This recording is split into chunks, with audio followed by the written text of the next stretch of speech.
യുക്രൈനെതിരായ Russian ആക്രമണം ശക്തമാകുന്നതിനിടെ Vladimir പുടിനെ യുഎസ് പ്രസിഡന്റ് ഡൊണാൾഡ് ട്രംപ് ഭ്രാന്തനെന്ന് വിശേഷിപ്പിച്ചു.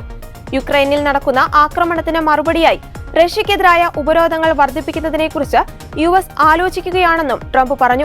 സമൂഹ മാധ്യമമായ ട്രൂത്ത് സോഷ്യലിലൂടെയാണ് ട്രംപിന്റെ പ്രതികരണം. യുദ്ധം ആരംഭിച്ചതിന് ശേഷം ഏറ്റവും വലിയ വ്യോമാക്രമണമാണ് കഴിഞ്ഞ ദിവസം റഷ്യ യുക്രൈനിൽ നടത്തിയതെന്ന് ചൂണ്ടിക്കാട്ടിയാണ് പുടിനെ ഭ്രാന്തൻ എന്ന് ട്രംപ് വിശേഷിപ്പിച്ചത്. യുക്രൈനെ ആക്രമിച്ച് കീഴടക്കാനുള്ള ഏതൊരു ശ്രമവും റഷ്യയുടെ പതനത്തിലേക്ക് നയിക്കുമെന്നും ട്രംപ് മുന്നറിയിപ്പ് നൽകി. ഇതോടെ റഷ്യ-യുഎസ് ബന്ധം കൂടുതൽ മോശമായി. പുടിനുമായി എപ്പോഴും വളരെ നല്ല ബന്ധമുണ്ടായിരുന്നു. പക്ഷേ അയാൾക്ക് എന്തോ സംഭവിച്ചിട്ടുണ്ട്. അയാൾ ഒരു ഭ്രാന്തനായി. അനാവശ്യമായി ആളുകളെ കൊല്ലുന്നു. ഞാൻ സൈനികരെ കുറിച്ചല്ല സംസാരിക്കുന്നത്. ഒരു കാരണവുമില്ലാതെ യുക്രൈനിലെ നഗരങ്ങളിലേക്ക് മിസൈലുകളും ഡ്രോണുകളും വിക്ഷേപിക്കുകയാണ്. യുക്രൈന്റെ ഒരു ഭാഗം മാത്രമല്ല, മറിച്ച് യുക്രൈൻ മുഴുവനായി കീഴടക്കാനാണ് റഷ്യ ആഗ്രഹിക്കുന്നത്.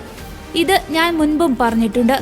പക്ഷേ പുടിൻ അങ്ങനെ ചെയ്താൽ അത് റഷ്യയുടെ പതനത്തിലേക്ക് നയിക്കും. പുടിൻ ചെയ്യുന്ന കാര്യങ്ങളിൽ ഞാൻ സന്തുഷ്ടനല്ല. അദ്ദേഹം ധാരാളം ആളുകളെ കൊല്ലുന്നു.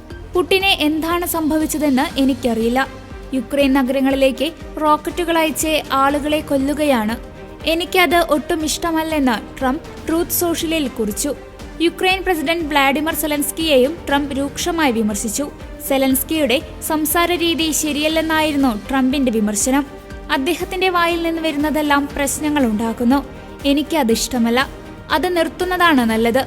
യുദ്ധം തുടങ്ങുന്ന സമയത്ത് ഞാനായിരുന്നു യുഎസ് പ്രസിഡന്റ് എങ്കിൽ ഇങ്ങനെ സംഭവിക്കുമായിരുന്നില്ല. യുദ്ധം തുടങ്ങാൻ ഞാൻ സമ്മതിക്കില്ലായിരുന്നു. ഇത് സെലൻസ്കിയുടെയും പുടിന്റെയും ബൈഡന്റെയും യുദ്ധമാണ്, തന്റെ യുദ്ധമല്ലെന്നും ട്രംപ് പറഞ്ഞു.